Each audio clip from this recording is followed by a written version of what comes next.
তো রাতের খাবার শুরু করে দিয়েছি। দেখো বরমশাই করে দিচ্ছি চিকেন পকোড়া।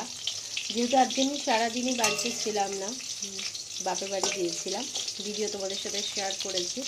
তো রান্নাবান্না তো করা হয়নি, তো এখন রান্না করছি। বরমশাইকে চিকেন পকোড়া করে দিচ্ছি। এখানে কিছুটা ম্যারিনেট করা আছে, এটাকেও আস্তে আস্তে ফ্রাই করবো।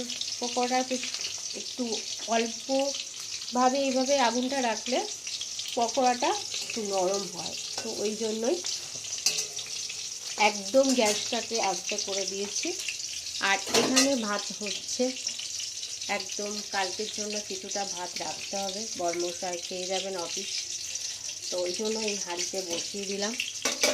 আর পকোড়াটা হয়ে গেলে এরপর আমার একটা রুটির তরকারি আছে, কালকে করেছিলাম পনির, সেটাকে বের করব, বের করে গরম করে খেয়ে নেব। আর রুটি আসার সময় কিনে নিয়ে আসছি। এই হচ্ছে আমাদের রাতের খাবার দাবার। তো চলো, আর তরকারি বলতে পনিরের তরকারিটা আছে, সেটা ফ্রিজ থেকে এখনো বের করিনি, তো বের করে নিই কথা বলতে বলতে। ফ্রিজেই আছে তরকারিটা,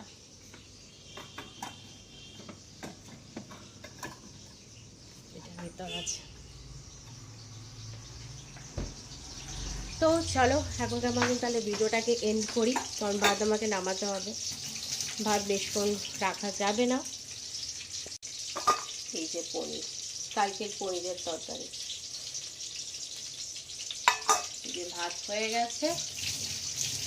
তো চলো এখনকার মতন ভিডিওটাকে এন্ড করি। ভিডিওটা ভালো লাগলে প্লিজ লাইক করো, কমেন্ট করো, শেয়ার করো, আর সাবস্ক্রাইব করতে ভুলে না। চলো এখনকার মতন টাটা। আর এবার এইগুলোকে তুলে নেবো। তো চলো, গুড নাইট।